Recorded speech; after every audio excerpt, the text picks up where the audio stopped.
What you remember about yesterday? Last time we met together. There was a demon in the church. Demons in the church. Oh yeah, there's a demon in the church. Wait a minute. What did they listen to Jesus? And they were trying to get out, and then he said come, and then he said come out, and then he was shaking aggressively until he came out. Like he goes. Was he a ghost? Did it look like a ghost? No, you're not gonna see it. All right, here we go. Let's go. And what were the people doing? They were bringing all the sick people and all the people who had demons and everything to him, right? And what did he do? Did he help them? Yeah. Yep, he set them free. All right.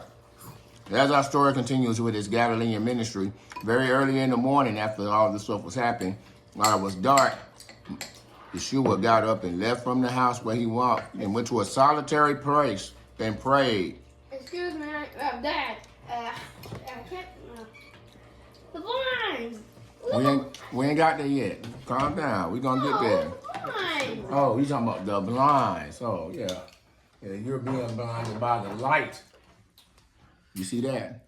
You see how bright the light is in your eyes with this blind.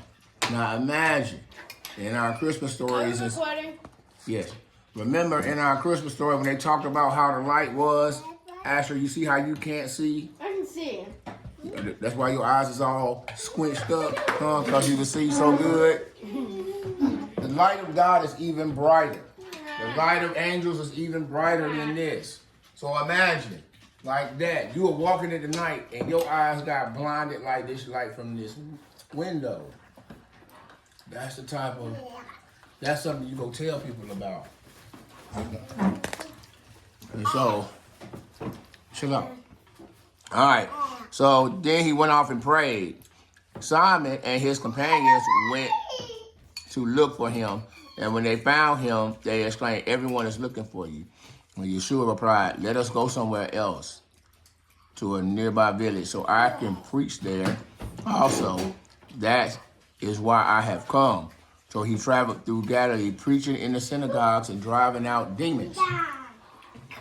Guys, so Messiah is telling you, I'm coming here to give out good news and he's driving out demons out of people. These people are possessed. It's evident in the way they live their lives. And he frees them with his life and with his words. Now, we got, it's a time, and he's still calling his crew, remember? Now, one day, a man with leprosy came and knelt before him and said, "Lord, if you are willing, listen, you can make me clean." Hey, we're in these famous healings. Y'all need to remember these. They're gonna be preached on in churches. And so, they probably I don't even remember the last time I've heard of preaching in the gospel church. They be preaching on other stuff. Anyway, the man with leprosy came and knelt before him and said, "Lord, if you are willing, you can make me clean." Yeshua reached out his hand and touched the man. "I am willing," he said, "be clean." Immediately, he was cured of leprosy. When Yeshua said to him, "See that you don't tell no one, but go show yourself to the priest and offer the gift Moses commanded." All right. Jesus, Moses. No, Moses commanded. So, we haven't read the Levitical laws. And so, God made provision for anything that can happen to them and gave them guidelines that they can make decisions that would be reasonable. You know what I'm saying? One of the things... The Ten Commandments, remember? You asked about? Then we get more. We get more stuff. We have more stuff. So, for example, if you have a skin disease like leprosy, which this man has, and so if you get healed of leprosy, you were supposed to go to the temple and do a special offering, and they got to check you out. They got to throw some dust on you. It's like a full evaluation process to make sure you're clean. Now, When Messiah shows up, Demetrius, no one had ever been cured of the skin disease of leprosy. Is that when his skin's inflamed? Your skin's inflamed, you got boils and all kinds of stuff. It can be peeling. It sounds just like what happens when somebody has the plague, or the bubonic plague, or the Black Death with rotting. Me and Dad were listening to a story where The Black Death killed. The Black Death was a disease that went through Europe. Right before the time Europeans really started colonizing America. Anyway, 1/3 of Europe died or so from the conditions due to this great pandemic, this disease. Now, hold on. Listen, guys. In the future, I need y'all to understand this. In y'all's future, there may be a time where pay attention when we start listening about diseases and sicknesses. Hadassah. Sicknesses, even in this country, is part of the reason why it was able to be settled. Because when the people came with their sickness and disease, or sin, really, those diseases killed all the people and left their homes vacant and their lands vacant. And the other people, the settlers or the thieves, moved in. Not settlers. Vacant means, let's say we all get sick on this neighborhood and die, then all the houses will be empty and other people can come and live in them. For free? Right. That's what happened. That's how this land was conquered. Sometimes the people would die because they got sick. They'll get sick a lot, and then the conquerors will come and take possession of the land and be like, God gave it to us because look, all the other people that lived here got sick and died.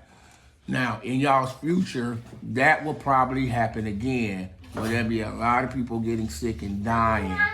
This happens quite frequently, but I think as people get more smart and get more wicked, that there'll be a time where somebody might put in effect that a lot of people dying just from getting sick. With people getting sick, there might be a great land grab and land transfer where people are trying to take possession of property of people who have died, especially if y'all get to the end and to the rapture. The rapture is going to look like people leaving this earth. How can that look? It can look like they get snatched, like an alien invasion, or they can die out. We don't. Hold your hand down. I just want you to listen.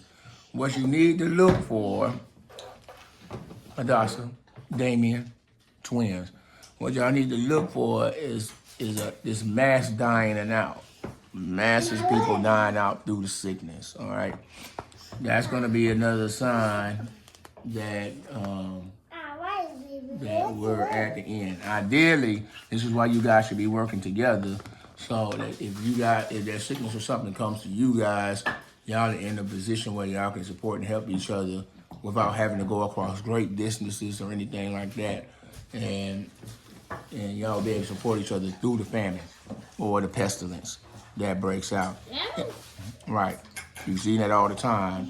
Expect to see it again. Oh, Dad. And so leprosy is like that. What is it? Can I run some of your, No. They're not enough to share. Do you know in China there was a great famine and they didn't go hungry? I believe Because they had food left over from last time. I think that was just the Moses story. No. Boys, listen up. All right. And so leprosy is showed up. And in the law, Moses has some instructions. But up until the Messiah, no one had ever been cured of this disease. Okay? Now, what was supposed to happen was that people was going to see the man that got cured or the people that got cured from this great skin disease. And they'd be like, oh, there's a new doctor or a new medicine. And it's supposed to be like, nah, this guy's been cured. And it had to be, and it's by this guy who's claiming to be the Messiah. The people say the Messiah. And it was a proof, like, oh, he must be the Messiah because no one had ever been cleaned of Moses. We had to go find the book. We had to find the book on leprosy to find out what to do because no one had ever done it. If you got leprosy, you just got sick and died. Now somebody got healed. What are we supposed to do? Oh, go look at the book. Man, what is that? Man, it's somewhere in the front. But we ain't never did it before. All right? And that would have been proof. And that would have been proof that Messiah was who he said he was. Okay? And so he tells people, you will see this thing. Messiah will heal somebody and tell them to go tell the church. Go to the religious people, the people who are supposed to represent God. Go tell them what has happened to you so they can see and they can test and prove for themselves that God is real. All right? You have to use the air quote for representing God. Oh, the air quote. Right. Does that mean? For the people who represent God. Listen, boy and girl. Now, when he hears the man, he says, tell nobody. Just go straight to church. Instead, listen. Even though Messiah has done this great thing, change your life, he says, go to the church. Don't talk to nobody. Go straight to the church and show them what happened to you. Instead, he said, what he do? He didn't follow instructions. Instead, he went out and began to talk freely, spreading the news. As a result, Yeshua could no longer enter a town openly but stay outside in lonely places. Yet the people still came to him from everywhere. Listen, it was so big of a deal that it made him instantly famous. Now he can't walk nowhere without security. He can't go nowhere and he can't even walk in the city. He can't find a room. Everybody want him. You know what I'm saying? But listen, Messiah knows something. Listen very carefully, because y'all have to try not to do this. Messiah knows that the people are coming to him not because they believe in God. They're using him like he's a genie, like he's a magic wish granter.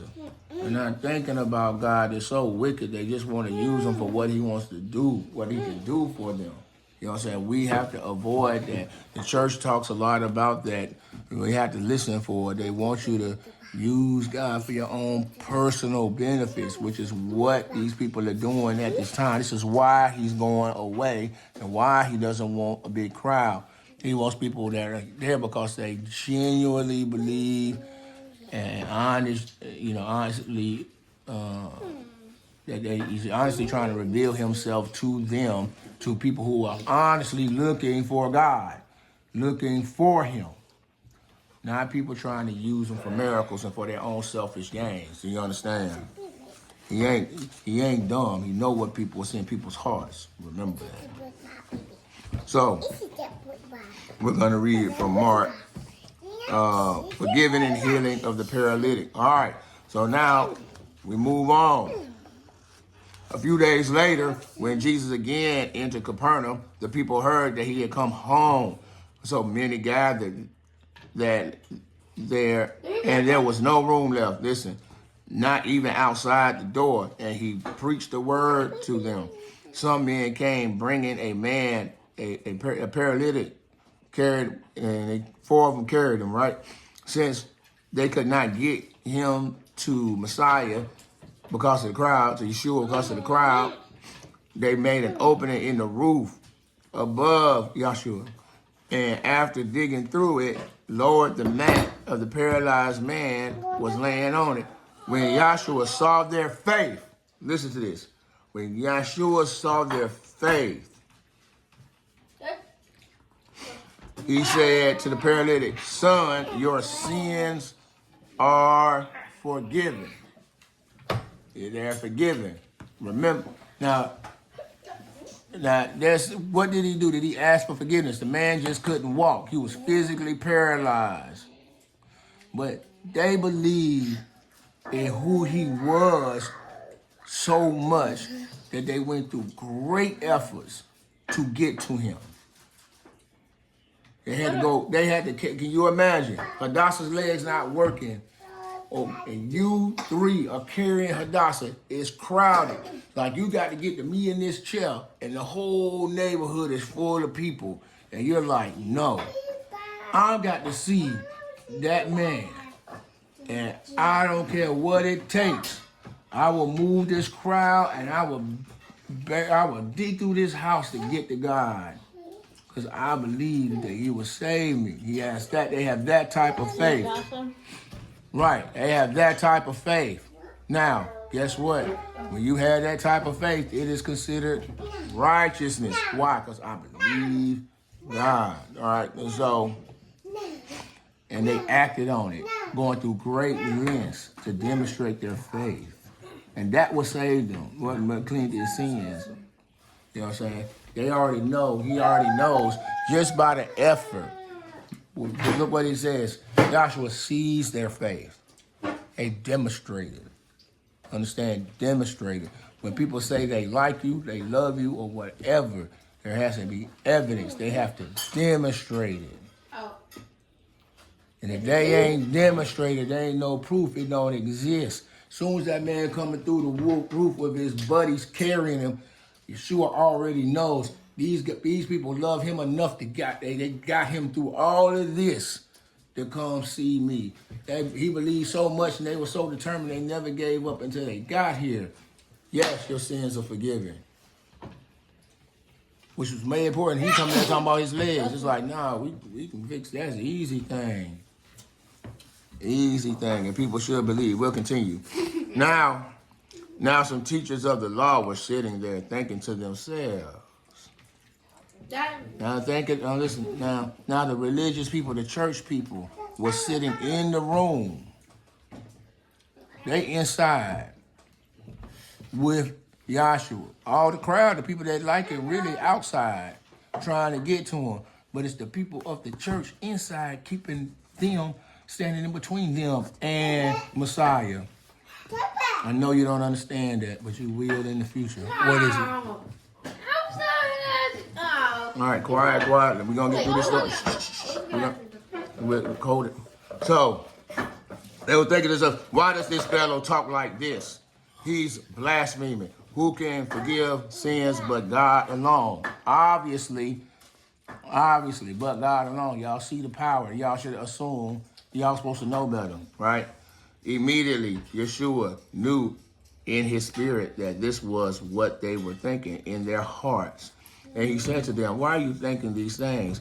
Which is easier to say to a paralytic, your sins are forgiven, or to say, get up and take your mat and walk. But that you may know that the Son of Man has authority. There's that word again. Authority on earth to forgive sins. He said to the paralytic, I tell you, take up your mat and go home. And then he got up and took up his mat and he walked. Now, hold on. When the crowd saw this, they were filled with awe and they praised God who had given such authority to man. Do you hear that? They praise Yahweh Elohim. Because Yahweh Elohim had given that power to Yeshua. They all knew that. And what had happened? The man has gotten healed and people praised who? Yahweh. Brought glory to Yahweh. Yep. And so, and I'm going to end it with this, but tomorrow we're going to deal with the calling of Levi, whose name is what? Levi? What's his name? Levi. Matthew. Come on, man. Go ahead. No. You You didn't raise your hand. What's your question, Asher? He went back to his hometown? Okay. He went back to Capernaum. Remember, they didn't want him at home. Remember the whole woman at the well, and they was like, they was like, hey, come stay with us over here. And he's like, hey, man, I'm headed back to the crib. And then he gets home, and they was like, hey, man, who are you? Man, you ain't nobody. Remember that? Mm-hmm. And he was like, he went on to Capernaum, and they was like, hey, we love you over here. Come stay here. Yes. Why did you say carrying the poor? Because then there would be four of us carrying the poor. Because we got three brothers, all right, and their sister. Okay, neither one of y'all couldn't carry her on no mat. It'll take all three of y'all to carry her on a mat. Wait, okay. Anyways. There will be 4 people to carry me on the mat. No. No. That's